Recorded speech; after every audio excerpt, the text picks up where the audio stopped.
I think culturally, I think as a filmmaker, you need to be open, you need to be curious, and you need to be able to tap into other civilizations or other people's appreciation of life, of values, and even of differences. And that is very, very important so that you don't get clustered or embedded into your own kind of sort of settings, and then you become like somebody who's not exposed. And whenever we travel outside of Rwanda, we make sure that we learn, and we also tell people of our place, the place where we come from. So that has influenced the way how I look at life, or how I interpret life, and the way how I present my films. Because if I go to Hollywood, for instance, I'm not going to present them like a catchiest movie with a movie with a lot of explosions, a lot of gunfire and things like that, or a lot of sort of like, the brutality or the violence that is kind of sort of presented to us in the Hollywood settings, within the framework of entertainment.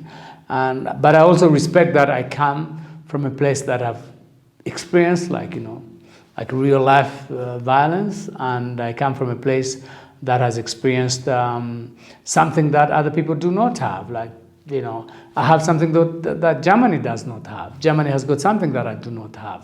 So for me, I use that as a leverage, as an advantage, and that's what we teach here at the Institute, and that's the kind of legacy that we want to share with the rest of the community, the young men and women that we encourage and give an opportunity to learn. But what is also very important, going back to COVID, because I remember everybody was sitting home idle without anything to do. So I actually created something called Through the Branches. What does that mean? So every day when you're home, the sun rises and the sun sets. And for me, I actually took myself the opportunity, I gave myself the opportunity to actually capture the sunlight through the branches. And that's a project that many people didn't understand, but that's a project that actually made me very, very happy during COVID, because I was selling the frames. I mean, one of them is actually here, framed here in this class.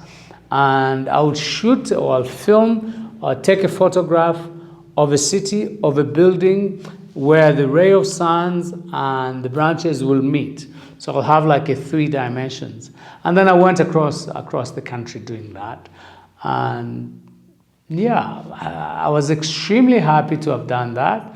And it was a very, very rewarding experience, because it paid me off. I mean, I'll sell a frame for $200, $150. And people were just like bored. It's like, yeah, if you're selling it, I'll buy it. So it was kind of sort of interesting. But sadly, most of it, I drank it on wine, and I bought some cakes and coffee. So I did not do a lot of savings out of that money. But it was good, because those paintings or those pictures still stay. And each time I would look at them, I'll take the branch, like let's say a photograph of a branch that would look like a gorilla.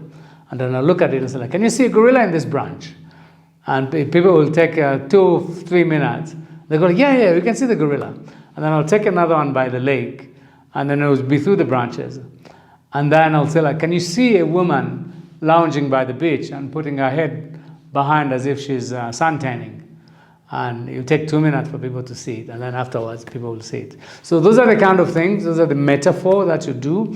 And then I took others, pushing things, or hopping on a bike, or in the countryside with a beautiful umbrella, or like the contrast of the light, of the color. So these are the kind of things that made me happy and kept me busy.